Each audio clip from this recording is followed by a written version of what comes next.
Assalamualaikum warahmatullahi wabarakatuh. Sahabat, di video yang ini kita sudah membahas apa saja syarat terjadinya hukum mawaris.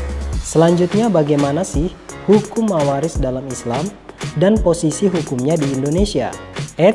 Kita akan bahas di video ini.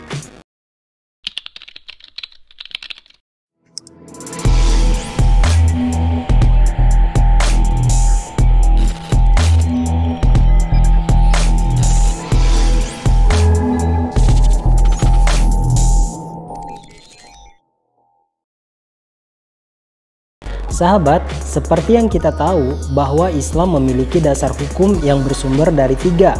Pertama, Al-Quran, kedua, Al-Hadis, dan ketiga, ijtihad ulama. Dari Al-Quran ada banyak ayat yang membahas tentang mawaris. Salah satunya pada Quran Surah An-Nisa ayat 7 ini. A'udzu billahi minasyaitonir rajim. Bismillahirrahmanirrahim.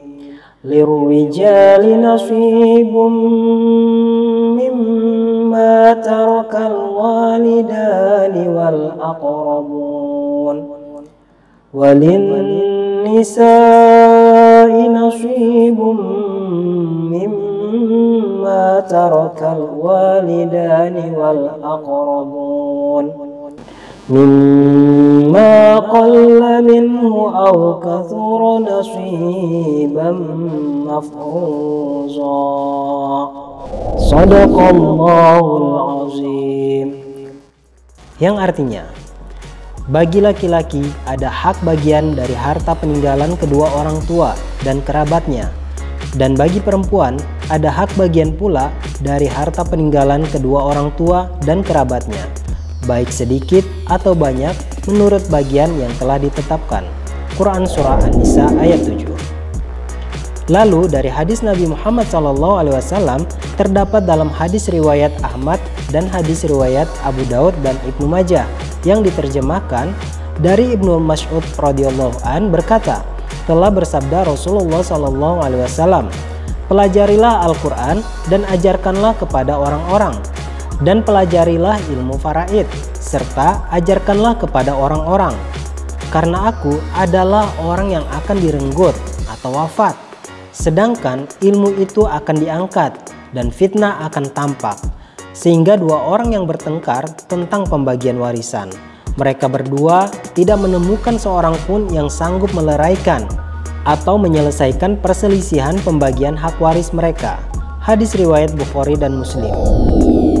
Abdullah bin Amr bin Al-As radhiyallahu an berkata bahwa Nabi SAW bersabda, ilmu itu ada tiga, selain yang tiga hanya bersifat tambahan, yaitu ayat-ayat muhakkamah yang jelas ketentuannya, sunnah Nabi SAW yang dilaksanakan, dan ilmu faraid. Hadis riwayat Abu Daud dan Ibnu Majah.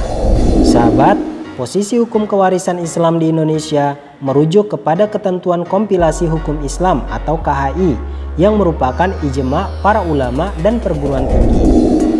Menurut kompilasi hukum Islam, harta warisan hanya akan dibagikan kepada ahli waris yang terikat status pernikahannya dan nasab atau hubungan darah. Merujuk pada Quran Surah An-Nisa ayat 12 dan ijtihad dalam KHI, pembagian untuk istri atau suami yang masih terikat statusnya adalah: pertama, untuk istri atau janda, bila tidak ada anak atau cucu, maka mendapatkan 1/4. Bila ada anak atau cucu, mendapatkan 1/8. Sedangkan untuk suami atau duda, bila ia tidak memiliki anak atau cucu, maka mendapatkan 1/2. Bila memiliki anak atau cucu, maka mendapatkan 1/4. Bagi 8 golongan yang memiliki hubungan darah atau nasab, pembagiannya adalah: yang pertama, anak perempuan. Bagi anak perempuan yang sendirian atau tidak memiliki anak atau cucu lain, maka ia mendapatkan 1/2. Sedangkan 2 anak perempuan tidak memiliki anak atau cucu laki-laki, maka ia mendapatkan 2/3. Yang kedua, anak laki-laki. Anak laki-laki sendirian atau bersama anak atau cucu lain, maka anak laki-laki akan mendapatkan 2 kali lipat dari anak perempuan. Sedangkan jumlahnya adalah asobah atau setelah dibagi kepada zawil furud. Yang ketiga, ayah kandung. Bila ayah kandung tidak memiliki anak atau cucu, maka ia mendapatkan 1/3. Sedangkan bila ia memiliki anak atau cucu, maka ia mendapatkan 1/6. 4. Ibu kandung. Bila ibu kandung tidak memiliki anak, cucu, 2 saudara lebih, atau ayah kandung, maka ia mendapatkan 1/3. Bila ibu kandung memiliki anak, cucu, tapi tidak ada 2 saudara ataupun tidak memiliki ayah, maka ia mendapatkan 1/6. Apabila ibu kandung tidak ada anak, tidak ada cucu, 2 atau lebih saudara perempuan, tetapi ada ayah kandung, maka ia mendapatkan 1/3 dari sisa yang telah dibagikan kepada istri atau suami. Yang kelima, saudara laki-laki atau perempuan seibu. Apabila saudara sendirian, tidak ada anak, cucu, atau ayah kandung, maka ia mendapatkan 1/6. Apabila 2 orang atau lebih, tidak ada anak, cucu, dan ayah kandung, maka ia mendapatkan 1/3. Yang keenam, saudara perempuan seayah. Bila ia sendirian, tidak ada anak, cucu, ayah kandung, maka mendapatkan 1/2. Apabila terdapat 2 orang atau lebih, tidak ada anak, cucu, ayah kandung, maka 2/3. Yang ketujuh, saudara laki-laki seayah. Apabila sendirian atau bersama saudara lain, tidak ada anak, cucu, ayah kandung, maka asobah setelah dibagi pembagian lain. Yang kedelapan, cucu atau keponakan. Posisinya adalah menggantikan kedudukan orang tuanya yang menjadi ahli waris. Persyaratannya berlaku sesuai dengan kedudukan ahli waris yang diganti. Hal ini berdasarkan ijtihad para ulama. Sahabat, bagaimana? Sekarang sudah tahu kan dasar hukum dan nilai pembagian waris dalam Islam?